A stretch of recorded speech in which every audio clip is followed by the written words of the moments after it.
Queridos irmãos, com a paz do Senhor, amém? Amém. Vamos, mais uma vez, depois de muito tempo, fazer a palavra do Senhor, assim como o Senhor tem falado aos nossos corações. E eu quero te convidar a abrir a sua Bíblia no livro de 2 Reis, no capítulo 6.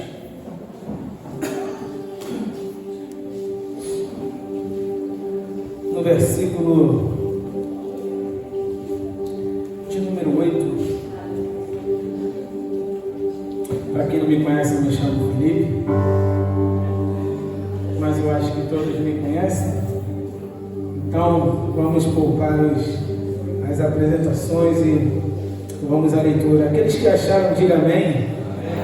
E poucos acharam. Aqueles que acharam, digam amém. Os que não acharam, digam misericórdia. Com a misericórdia de Deus, vocês têm ali um telão também para acompanhar. E vamos à leitura da palavra do Senhor. 2 de Reis, no capítulo 6, no versículo 8, diz assim, como título: Eliseu adivinha os conselhos do rei da Síria. Versículo 8: E o rei da Síria fazia guerra a Israel, e consultou com os seus servos, dizendo: em tal e em tal lugar estará o meu acampamento. Mas o homem de Deus enviou ao rei de Israel, dizendo: guarda-te de passares por tal lugar, porque os sírios desceram ali. 10. Pelo que o rei de Israel enviou àquele lugar, de que o homem de Deus lhe falara e de que o tinha avisado. E se guardou ali não uma, nem duas vezes. 11. Então se turbou com este incidente o coração do rei da Síria, e chamou os seus servos, e lhes disse: não me fareis saber quem dos nossos é pelo rei de Israel? E disse um dos seus servos: não, ó rei, meu senhor, mas o profeta Eliseu, que está em Israel, faz saber ao rei de Israel as palavras que tu falas na tua câmara de dormir. E ele disse: vai e vê onde ele está, para que eu envie e mande trazê-lo. E fizeram-lhe saber, dizendo: eis que está em Dotã. Então enviou para lá cavalos e carros e um grande exército, os quais vieram de noite, cercaram a cidade. E o moço do homem de Deus se levantou muito cedo e saiu. E eis que um exército tinha cercado a cidade com cavalos e carros. Então o seu moço lhe disse: ai, meu senhor, o que faremos? E ele disse: não temas, porque mais são os que estão conosco do que os que estão com eles. E orou Eliseu e disse: Senhor, peço-te que lhe abras os olhos para que veja. E o Senhor abriu os olhos do moço e viu. E eis que o monte estava cheio de cavalos e carros de fogo em redor de Eliseu. E como desceram a ele, Eliseu orou ao Senhor e disse: fere, peço-te esta gente de cegueira. E feriu-a de cegueira conforme a palavra de Eliseu. Então Eliseu lhes disse: não é este o caminho, nem esta a cidade. Segui-me e guiar-vos-ei ao homem que buscais. E os guiou a Samaria. E sucedeu que, chegando eles a Samaria, disse Eliseu: ó Senhor, abre os olhos para que eles vejam. O Senhor lhes abriu os olhos para que vissem, e eles que estavam no meio de Samaria. Até aqui, sente dando glória a Deus. Pai querido, eu quero te apresentar, ó Deus, a minha vida, não anulando a oração que o teu servo fez. Mas, Pai, eu me coloco à tua disposição nesse momento, para que a tua glória, Senhor, venha nos alcançar mais e mais nessa noite. Ó Deus, para entendimento da minha vida, assim eu te peço, Deus, que o Senhor venha, Senhor, tratar ao coração dos que estão aqui, ao coração daqueles que podem ouvir esse microfone, e que o Senhor venha, Deus, esclarecer, Senhor, em nós, tudo aquilo que o Senhor tem como propósito para as nossas vidas, em nome de Jesus. Amém.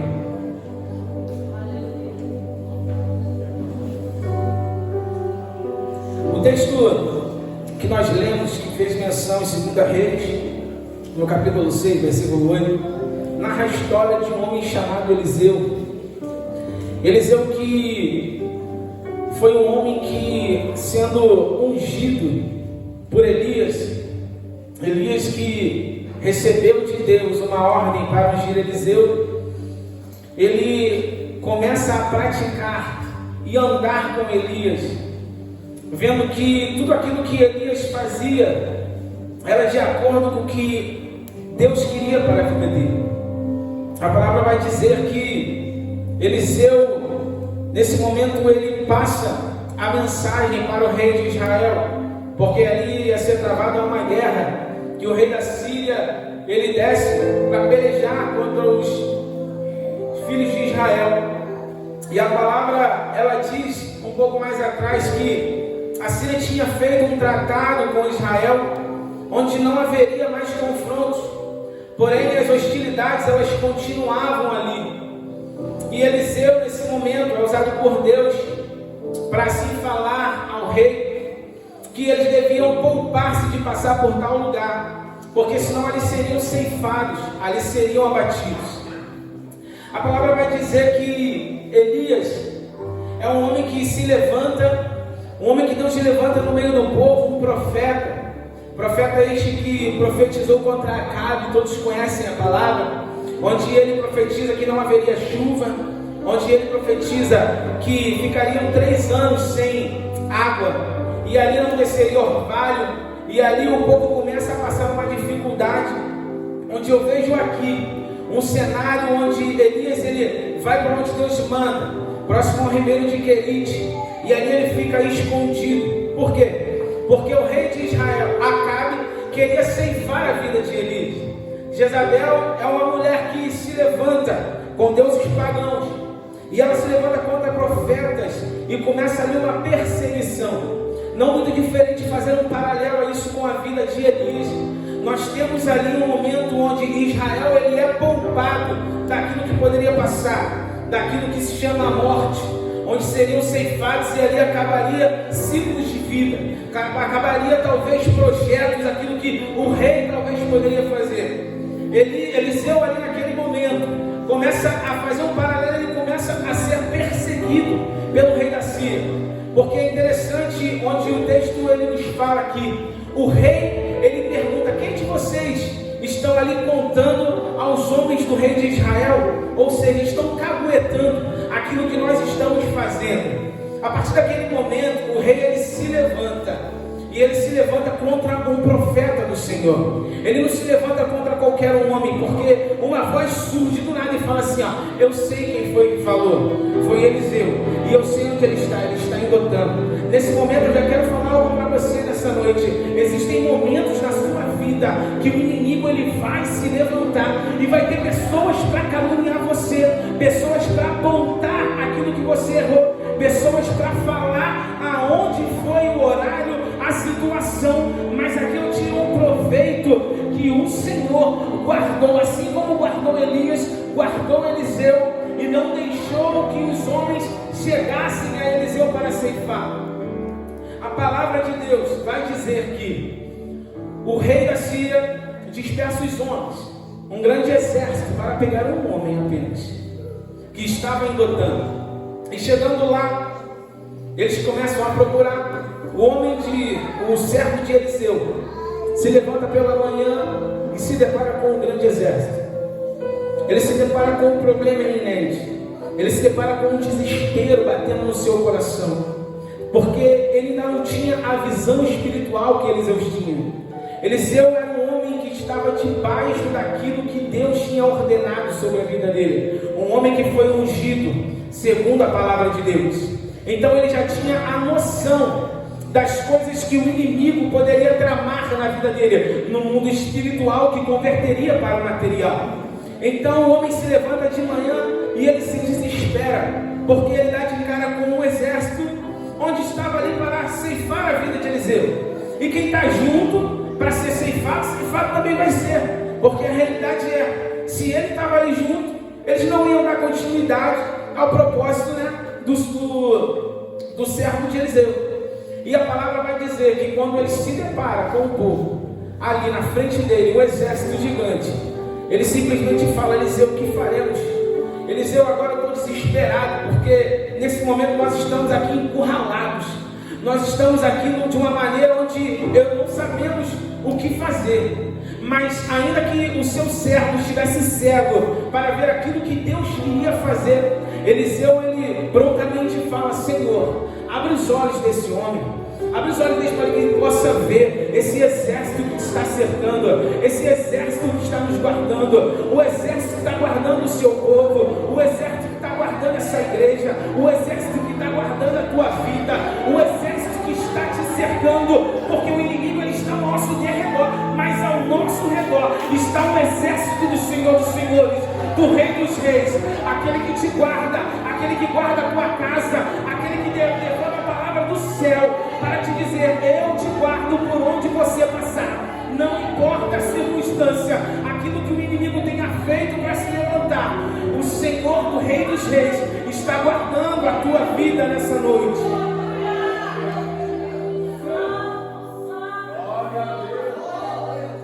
É interessante porque o que me chama a atenção nessa palavra não é só o fato da visão espiritual que Eliseu tinha, não é só o fato da visão que o seu servo não tinha, mas sim é o fato da perseguição que o homem de Deus ele passa quando ele se coloca na brecha. O homem de Deus ele passa perseguições quando ele se coloca na posição de Deus, quando ele começa a cumprir aquilo que Deus falou, a fazer aquilo que Deus ordenou. É interessante porque isso me lembra de José, porque José ele também foi perseguido pelos seus irmãos. Quando nós nos deparamos com a palavra, vai dizer que José vai até Dotã, a mesma cidade que Eliseu estava. É até assim, como eu posso dizer, é algo que é interessante, porque é uma cidade que, ao mesmo momento que José passa a perseguição com seus irmãos, Eliseu também passa uma perseguição ali naquele lugar. E na nossa vida, nós temos que entender que em meio à perseguição, nós precisamos ter a obediência de Deus, a obediência em Deus, porque quando não temos obediência em Deus, as coisas que começam a acontecer à nossa volta, o mundo espiritual ele começa a culminar de uma maneira que ele tenta não só te aprisionar mentalmente, mas ele começa a aprisionar a tua vida, a aprisionar a tua ideologia, a tua crença, aquilo que Deus tem para fazer com você, e com isso começa a vir uma morte espiritual, porque quando nos sentimos aprisionados, acuados e não estamos debaixo do querer de Deus, nós começamos a parar, a desanimar, a nos frustrar no meio do caminho, e nós precisamos perseverar em clamar ao Rei dos Reis. Porque Eliseu, quando está naquele momento de dificuldade, Eliseu simplesmente pega e faz o que? Ele fala com Deus: Senhor, cega esses homens, para que eles não me cegam, para que eles não me matem nessa manhã. Deus, em nome de Jesus, me guarda, abre os olhos do meu servo, para que ele também veja aquilo que o Senhor está fazendo por nós. A perseguição é algo que nós passamos como crentes. É interessante porque a perseguição, ela pode te trazer a mortalidade, ela pode te trazer um aprisionamento espiritual. Só que quando nós estamos debaixo da palavra do Senhor, aquilo que é perseguição se converte em esclarecimento, porque nós entendemos que em meio à perseguição nada vai acontecer enquanto o Senhor não liberar a palavra que aconteça. Em meio à perseguição, por mais que esteja difícil a sua luta, a palavra de Deus na nossa vida ela prevalece. Não adianta nós nos cegarmos no mundo espiritual e entender que o inimigo das nossas almas está ceifando os nossos, está ceifando o nosso ministério, se nós não estamos ligados com Deus. O nosso coração ele tem que estar voltado a Deus. E é interessante porque quando nós chegamos na palavra 2 Coríntios 11, no capítulo 16 ao 33, Paulo ele vai narrar certas situações que ele passa como servo do Senhor. Ele começa a falar que ele passou por perseguições. Chega a ser engraçado, porque ele começa a falar tantas coisas, onde nós fomos levar para a nossa vida, ele fala que estava no barco, o barco naufragou. Ele começa a passar perseguições, de inimigos que prenderam, açoitando, batendo, em situações onde nós vemos um homem que simplesmente permaneceu de pé, mesmo sendo açoitado, mesmo sendo ali martirizado, nem como nós sabemos. A palavra vai dizer assim, em 2 Coríntios 11, 16, 33. Pode botar a partir do... Outra vez digo, ninguém me julgue insensato, ou então recebei-me como insensato, para que também me glorie um pouco. O que digo, não digo segundo o Senhor, mas como por loucura, nesta confiança gloriada. Pode pular para o 24. Recebi dos judeus 5 quarentenas de açoites, menos um. 3 vezes fui açoitado com varas, uma vez fui apedrejado, 3 vezes sofri naufrágio, uma noite e um dia passei no abismo. Em viagem, muitas vezes em perigos de rios, em perigos de salteadores, em perigos da minha nação, em perigos de gentios, em perigos na cidade, em perigos no deserto, em perigos no mar, em perigo entre falsos irmãos. A palavra vai dizer bem clara que ele começa a narrar situações que ele viveu de perseguição por ser servo do Senhor. Quando você escolhe ser servo do Senhor, a palavra ela não te isenta de te dizer que você vai ser perseguido. Você vai ser perseguido, mas tem um propósito essa perseguição. Você vai passar por situações difíceis, mas tem um propósito essa situação.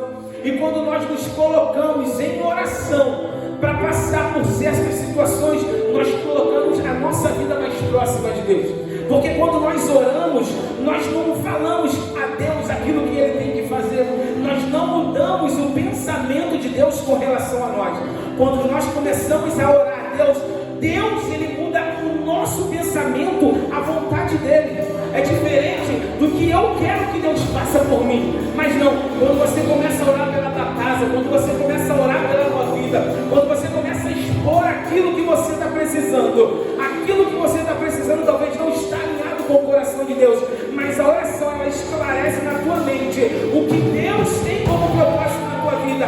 Então Paulo ele vai passando situações onde ele coloca fatos e narra situações em que o seu coração pode até estar apertado, mas a oração ela começa a mudar o seu pensamento, convertendo aquilo que ele queria, não aquilo que ele queria, mas aquilo que Deus queria para a vida dele. Ele começa a viver e entender que aquilo que eu preciso não é o que a minha carne quer, aquilo que eu preciso não é o que o meu desejo anseia, aquilo que eu preciso é o que o Senhor dos Exércitos quer liberar sobre a minha vida.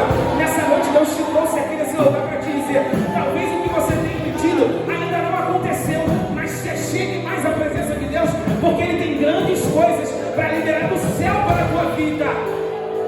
Aleluia, Jesus.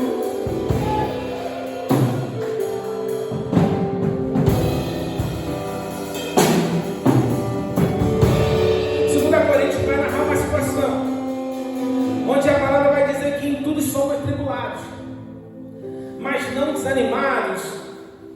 Nós somos perseguidos, nós somos atraídos a certas situações em que o inimigo ele tenta trazer uma cegueira espiritual na nossa vida.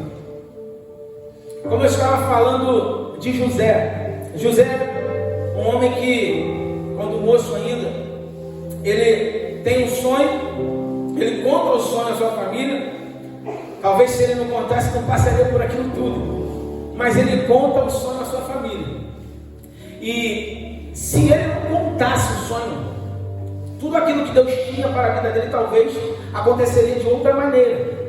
Mas foi interessante ele narrar aquilo que ele sonhou para a sua família, porque mediante a isso José ele é vendido como escravo.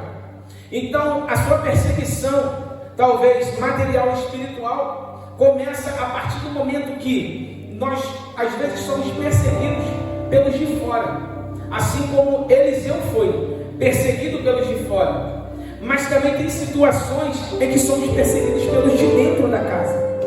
Às vezes nós estamos dentro da eclésia, dentro da igreja, mas simplesmente onde temos que encontrar um local de afetividade, encontramos um local de perseguição.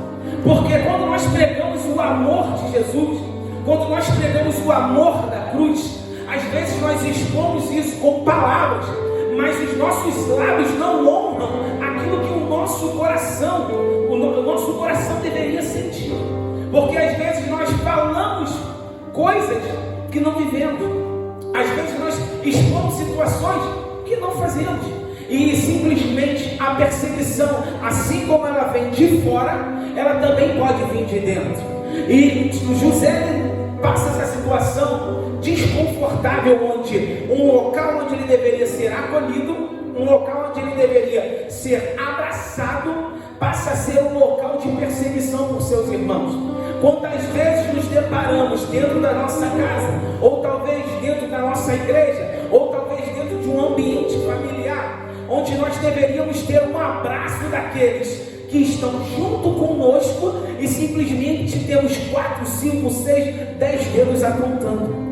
Mas eu quero te dizer nessa noite que mesmo em meio a toda essa situação, não devemos desanimar, porque a palavra vai dizer que Jesus ele vem para salvar, para libertar, para pregar o evangelho, pregar as boas novas, e simplesmente a Bíblia vai dizer que ele é rejeitado pelos de dentro e abraçado pelos de fora.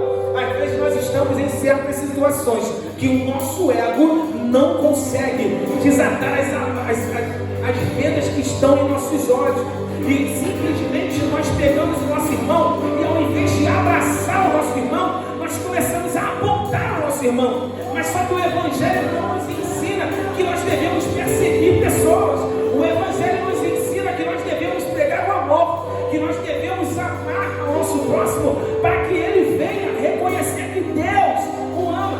Porque Paulo ele fala assim: seja meus imitadores como eu sou de Cristo.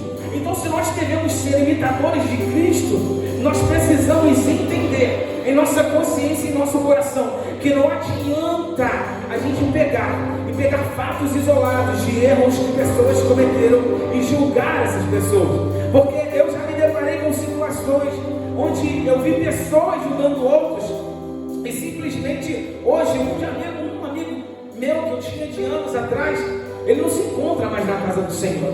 Hoje ele se encontra dentro da macumba, e hoje ele toca lá, ele bate, não sei como é que diz certamente, viu? Mas ele toca para o inimigo. Um rapaz que outrora cantava na igreja, uma voz linda e maravilhosa, louvava o nome do Senhor, e sofreu perseguição dos de dentro, onde simplesmente os de dentro às vezes perseguem pessoas que às vezes não sabemos qual é o nível de maturidade espiritual. O teu nível de maturidade espiritual vai dizer quem você é no meio da dificuldade. Porque a palavra vai dizer em Tiago capítulo 1, diz assim: Tiago, servo de Deus e do Senhor Jesus Cristo, as 12 tribos andam dispersas. Pode trocar. Segundo, meus irmãos, tende com grande gozo cair em várias tentações. Olha que interessante. Tiago ele vem falar para a gente que nós temos que ter alegria ao cair em tentações. É algo onde Tiago ele vai tratar sobre tentação e tribulação, que são duas coisas distintas. Quando nós falamos de tentação, nós estamos falando de algo que nós somos tentados pelo inimigo e também tentados pela nossa própria carne. São situações que nós entramos e ali devemos perseverar para não cair. Passa aí para mim.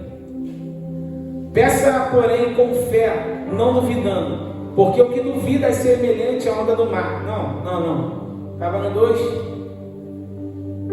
3. Sabendo que a prova da vossa fé produz paciência. Tenha, porém, a paciência a sua obra perfeita, para que sejais perfeitos e completos, sem faltar em coisa alguma. Ou seja, Tiago vai nos contar a situação em que nós temos que ter alegria em passar a tentação. Agora, a tribulação é algo que vem de Deus, e a tribulação ela nos traz Ser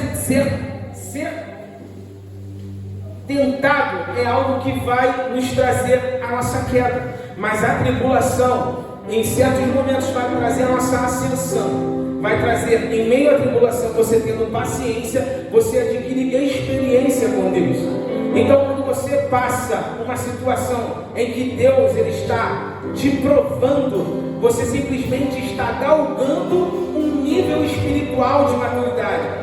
Por que eu estou dizendo isso? Porque tem pessoas que estão dentro da casa do Senhor, sendo perseguidas, seja pelos de dentro ou pelos de fora, que não tem ainda um nível de maturidade com Deus. Sendo que esse nível de maturidade com Deus, ele é adquirido através da oração e da palavra. Porque quando você só ora e não lê a palavra, você simplesmente está orando a um Deus que você não conhece. Agora, quando você só lê a palavra e não ora, você conhece um pouco de Deus, mas não tem intimidade de conversar com Ele. Então, quando você faz um paralelo entre oração e palavra, você adquire um nível de maturidade espiritual, onde as perseguições, elas chegam na tua vida, ela pode tentar te derrubar, ela pode tentar te matar, ela pode tentar te ferir, mas o Senhor está ali te mostrando a todo tempo que o céu é contigo, que o céu é com a tua vida. Então, nesse momento, se você entrou por essas portas, sentindo-se fraco, sentindo abatido, sentindo-se perseguido, porque o inimigo está fazendo coisas na minha vida que está embaralhando a minha mente, porque o Macumbeiro se levantou contra a minha vida e algumas coisas ruins aconteceram. Ainda não é o fim da tua vida. O Senhor está te dizendo essa noite: mastiga da minha palavra, tenha ligação comigo no céu, clama meu nome, porque assim como Eliseu clamou, feche os olhos deles, Senhor, não deixa que eles me enxerguem, porque eu preciso estar guardado debaixo das tuas asas. Abre os olhos desse homem que está comigo, andando há tanto tempo e não consegue enxergar. Meu Deus, mostra para ele que maior é os que estão conosco do que os que estão com ele. O Senhor Deus é a tua vida, e às vezes você não entende as coisas que estão acontecendo, mas eu quero te dizer, irmão, não tema o inimigo não, tema o Senhor dos exércitos, porque Ele é maior que tudo. Ele é maior que tudo. E você tem que entender que se você veio à casa do Senhor é porque você reconhece que maior é o que está contigo do que o que estão com Ele. Amém?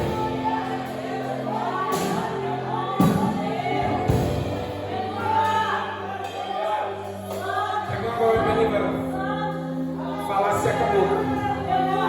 Forte. Aleluia. Quando nós nos deparamos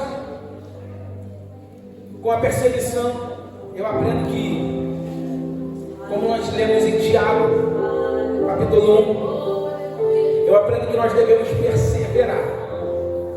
A perseverança é algo que tem que viver constante com o crente. Porque nós vivemos num mundo onde a perseguição cristã, ela é evidente, ela é clara. É uma perseguição que ela tenta, como eu falei, desestabilizar o crente, criar ideologias, situações em que o mundo ele tem que entrar dentro da igreja. E quando nós estamos ligados com o céu, nós começamos a deixar certas situações entrar. É onde nós devemos pedir a Deus o discernimento espiritual. Porque quando o crente não tem um discernimento espiritual, ele não consegue entender que o inimigo, ele está tentando a todo momento no mundo espiritual fazer situações que vão te matar.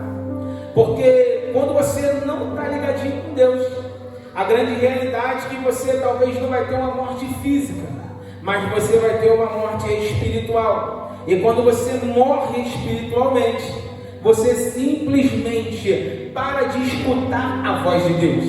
Nós temos isso lá, eu não ia falar isso, mas veio na minha mente. Porque Adão, ele tem uma morte espiritual. Ele simplesmente, ele perde o foco daquilo que deveria ter. É interessante porque Deus ainda assim consegue falar com ele. E Adão responde, mesmo depois de ter caído.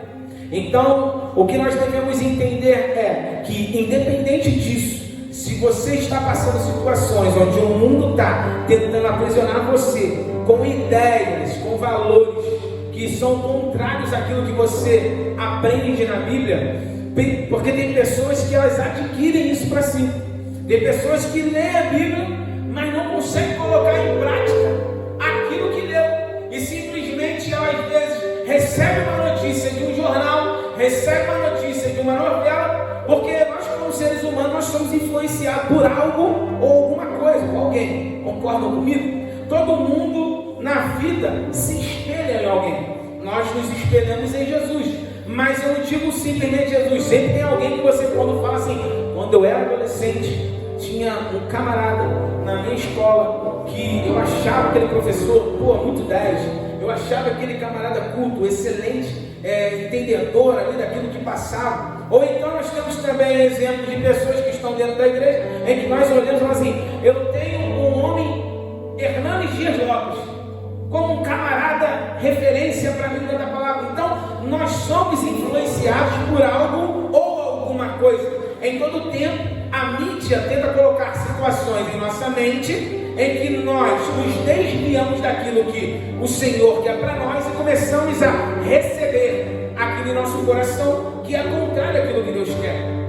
E é interessante porque quando começamos a fazer isso, nós perdemos o discernimento daquilo que Jesus, que Deus imputou sobre a nossa vida para trazer dentro da igreja, para trazer dentro do Evangelho, para trazer dentro de outras vidas, porque afinal de contas cada um de nós também somos exemplos para as pessoas. Às vezes você dá exemplo aqui do pastor. Se hoje o pastor ainda vai embora, eles derrubam muita gente aqui na igreja. Por quê? Porque eles se tornaram referência para pessoas. E nesse momento eu quero perguntar para você, o que você tem sido de referência para pessoas dentro da tua vida, do seu nicho ali de amizade, do seu trabalho ou da sua casa?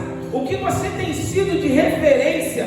Como está a sua visão espiritual diante daquilo que o inimigo tem tentado fazer para te derrubar? Porque a perseguição é algo silencioso. O inimigo ele chega silenciosamente nas nossas vidas. É como se você estivesse passando mal, ou nem digo passando mal, é como se você estivesse na verdade passando bem e a tua pressão tivesse 20 por 16 e você chega no hospital e fala, tudo bem, eu estou tranquilo. Me lembrei até do Ricardo aqui, quando foi assaltado e infartou, desmaiou, acordou no hospital e o médico falou, mas você teve infarto. Eu tive infarto? Ele libera lá que tive infarto. Por quê? Porque tem situações em que nós não percebemos que estamos sendo minados pelo inimigo. Mas eu louvo a Deus. Eu louvo a Deus porque enquanto nós estamos dormindo, tem um que nos guarda. Eu louvo a Deus porque mesmo quando estamos passando situações em que nos sentimos cegos, tem um que nos guarda. Eu louvo a Deus pela tua vida, porque mesmo que você esteja abatido e cansado, em um dia de trabalho dificultoso, talvez você enfrentou um ônibus ruim, talvez você enfrentou um dia chato no seu trabalho. Eu louvo a Deus porque Deus te trouxe aqui nessa noite. Eu louvo a Deus porque Ele está aqui falando ao meu coração e ao seu coração que nós devemos entender que a perseguição ela vai acontecer. Eu louvo a Deus porque nós vamos ser perseguidos para um propósito maior. Eu louvo a Deus porque Ele te trouxe nesse lugar, não para que você venha me olhar, mas que você venha olhar para a cruz e entender que Ele também foi perseguido e foi por um motivo muito maior. Eu louvo a Deus porque o seu sangue foi vertido, o véu foi rasgado, Ele foi perseguido e humilhado, mas nós estamos aqui, a nossa casa está aqui. O favor dele e a sua graça merecido para nossas vidas foi derramado sobre a igreja. Então eu louvo a Deus, porque em meio a toda a perseguição, em meio àquilo que o mundo tenta fazer para tentar nos parar, ele simplesmente cai por terra para que nós continuamos prosseguindo para o alto. Em Filipenses 3,14 vai falar. Bota aí, Vado, para mim. Eu ia ler, mas vou até ler um pouquinho antes. Filipenses 3, bota do 12. Bota do 12 aí. Não que já a tenham alcançado, ou que seja perfeito, mas prossigo para alcançar aquilo para o que fui também preso por Cristo. Irmãos, quanto a mim, não julgo que haja alcançado, mas uma coisa faço é que, esquecendo-me das coisas que para trás ficam e avançando para as que estão diante de mim, prossigo para o alvo, pelo prêmio da soberana vocação de Deus em Cristo Jesus. Ou seja, Paulo outrora perseguia, Paulo outrora matava, Paulo outrora humilhava, Paulo outrora apedrejava, mas ele reconheceu um Deus que fez a mente dele mudar. Se antes ele, sendo crente ou crente, orava ao Senhor, eu quero te dizer que aquilo que eu falei lá atrás, quando você ora a Deus, você levanta a sua voz ao céu, porque orar é você falar, é você professar, falar verbos. Ou seja, eu estou fazendo uma oratória aqui com vocês. Então, quando você ora a Deus, você conversa com Deus, seja de manhã, de tarde, de noite, em qualquer horário, ou muito tempo, ou pouco tempo, não importa a quantidade de tempo que você ora. O que importa é você usar as palavras certas para o que Deus quer na tua vida. Porque Paulo antes matava, mas você também não acha que ele orava? Paulo antes apedrejava, mas você acha que ele também não orava? Ele achava que estava fazendo algo que Deus queria, mas simplesmente Paulo orou, matou, mas a oração dele, se subiu ao céu, Deus converteu na diferença daquilo que o teu coração queria. Porque é o que eu falei, quando a gente ora a Deus, a gente pede um carro. Vamos dar um exemplo. Mas às vezes você está no aluguel e precisa de uma casa. Às vezes você ora a Deus querendo ser um pregador, mas Deus ele te chamou para ser um palestrante de uma escola dominical, que é um pregador. Às vezes você quer louvar, mas o Senhor te chamou para uma mulher de oração. Então, quando a gente começa a orar, nós alinhamos aquilo que o céu quer para a nossa vida e não o que a gente quer para o céu. Porque quando nós pedimos algo para Deus, nós temos que entender que a vontade dele deve ser soberana sobre as nossas vidas. Paulo falando que esquecendo das coisas que para trás ficam, não importa se você entrou nessa noite aqui, você pecou de manhã, não importa se você pecou antes de chegar no culto, não importa se você pecou antes de entrar na igreja, o que importa é o que você vai fazer daqui para frente, porque Jesus ele não quer saber dos teus pecados, o teu pecado já foi perdoado. Jesus ele quer saber de como você vai se portar daqui para frente, esquecendo daquilo que você cometeu, das coisas que pecou, das calúnias que falaram, daquilo que se levantou, mas que você tenha a certeza da sua salvação e que você prossiga para a cruz, que você prossiga para a cruz, que você prossiga para a tua vida, que você prossiga para a tua salvação, porque o inimigo ele está lá fora bramindo, querendo te destruir, querendo acabar contigo, mas o Senhor te trouxe aqui para te dar vida. Aleluia.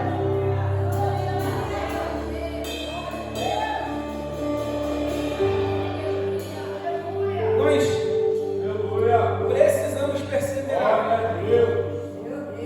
Perseverar em meio à tribulação. Temos exemplos na Bíblia de pessoas que perseveraram e foram vitoriosas. Nós temos exemplo de Noé, que muitos falaram que ele era maluco. Porque às vezes você ouve a voz do Senhor no teu coração e você pratica algo que pessoas não estão na mesma visão e simplesmente vai te caluniar. As pessoas que não estão na mesma visão do teu chamado, do teu ministério, elas vão se levantar para falar contra você. Ou seja, perseguição que você vai passar por aquilo que você nem está cometendo. Perseguição que você vai passar por ser obediente àquilo que Deus falou. O salmista ele vai falar sobre perseguição em Salmo 55. Se não me falha a memória, no versículo 18. Ele vai falar de perseguição. Noé talvez tenha sido perseguido, mas perseverou naquilo que queria fazer ali, porque Deus tinha imputado na vida dele. O nome disso é obediência. Noé perseverou, mas foi construtor de uma arca. Nós temos também o exemplo de Abraão. Abraão, ele simplesmente é um homem que ele perseverou no meio de um desespero. Você imagina você pegar o teu filho, botar lá em cima e falar assim: agora tu é um sacrifício, filho. Mas eu acredito que ele perseverou no coração dele, dizendo: Deus vai livrar. Não, Deus vai livrar. Deus vai livrar. E simplesmente nós temos exemplo de Abraão, porque o nome disso é fé, irmão. Quem é que coloca aquilo que você simplesmente gerou uma promessa e você vai simplesmente querer dar assim de qualquer maneira? Foi o Senhor que pediu, mas dói no nosso coração. Eu duvido que se o Senhor não pedir para você o teu filho, tu vai falar o que para ele? É difícil.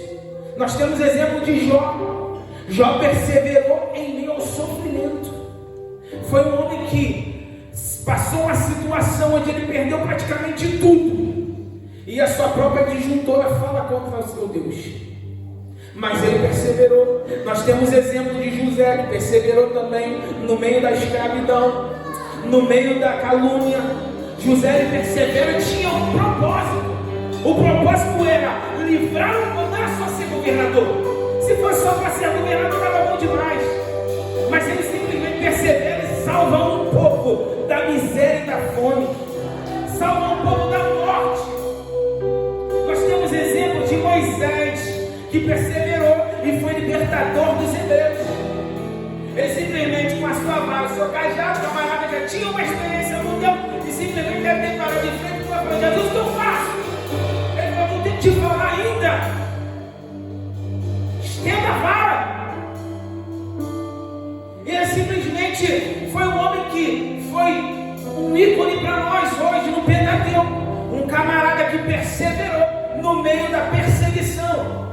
Nós temos exemplo de Ruth, uma mulher estrangeira, viúva, e simplesmente continuou perseverando e escolheu ali estar na presença de Deus. Então, hoje eu quero falar para você nessa noite. Eu não sei como você entrou aqui nesse lugar. Eu não sei como você tem passado as suas dificuldades. Eu não sei se você entrou aqui pingando de sono, se você entrou aqui com muita fome, ou com cara feia, ou com cara bonita, se eu sou muito chato ou se eu sou legal.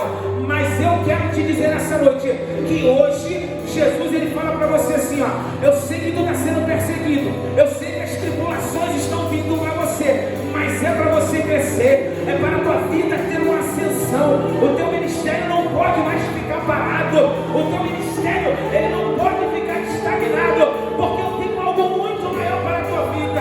Eu tenho algo que vai mudar a tua história. Não se abale no meio da perseguição, não se abale no meio dessa situação ruim, nessa situação difícil, porque a tribulação é para acrescentar na tua vida. Amém? Olha para mim, Mateus 5. Glória a Deus. 10.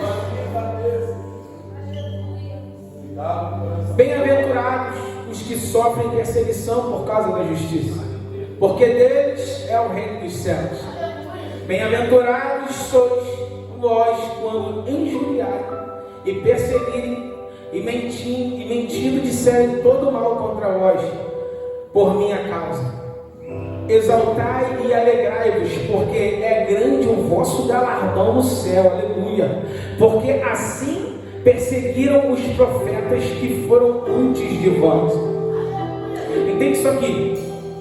A palavra vai dizer lá atrás que Elias, ele profetiza contra a Jezabel. Ela se levanta e ela simplesmente começa a matar os profetas. Tem um camarada chamado Obadias nessa situação, que ele é mordomo de Acabe. E Obadias é um camarada temente a Deus, um homem que a palavra vai dizer que ele junta 100 dos profetas e esconde, e ele começa a alimentar. Ele divide 50-50. Ele começa a alimentar com água e pão. O que eu entendo com isso? A palavra vai dizer que bem-aventurado é os que sofrem perseguição por causa do nome de Deus. Eu quero te dizer que mesmo quando você está sendo perseguido, mesmo quando a morte ela quer te alcançar, o Senhor Jesus, ele te traz pão e água, ele te traz para o esconderijo dele, porque ele não quer ver aquele que é servo morto, ele quer ver aquele que é servo vivo, porque é melhor você vivo para contar as boas novas do Evangelho do que morto e não trazer vidas contigo para Deus. Então nessa noite você falar do amor de Cristo, você pregar as boas novas do Pai e ver a glória dele se manifestando, não só na tua vida, mas na vida de outras pessoas, vivo do que você vê pessoas se perdendo, porque você foi negligente e não quis falar do amor de Deus. Porque simplesmente eu imagino que tinha vários profetas, e no meio desses profetas, estou conjecturando que certos profetas foram escondidos, mas com certeza tiveram aqueles que negaram o nome de Deus. Porque simplesmente é assim: quando o camarada te pegar e te colocar no paredão e falar, tu vai negar, porque se tu não negar, eu vou te matar. Agora, se tu não negar, tu vai ficar vivo. Se tu não negar, vai ficar tudo bem. Só que eu quero te dizer que tem pessoas que se espelham em você. Tem pessoas que olham para você e falam, esse camarada ali é de oração. Aquela irmã ali tem Deus na vida dela, eu queria ser igual. Aquela pessoa ali é algo que é uma pessoa que para mim é um exemplo. E aí eu entendo que Obadias ele separa ali os profetas. E com certeza tiveram profetas que negaram ao Senhor, imagino eu. Porque nem todo mundo que tem título está na condição de obedecer. Nem todo mundo que tem título está na condição de se sacrificar. Nem todo mundo que tem título simplesmente vai chegar e vai botar o peito na frente por Jesus. Mas Paulo ele fala, sejam meus imitadores como eu sou de Cristo. Se você quer seguir a Cristo, a perseguição vai chegar, mas vai chegar com alegria. Tiago ele fala, passa na tribulação rindo, passa na tribulação com um sorriso na cara. Ah, tá sujo de canjica, não tem problema não. Passa na tribulação sorrindo, porque Deus ele tem algo para nossas vidas. É o nosso galardão que está no céu, ele está nos esperando.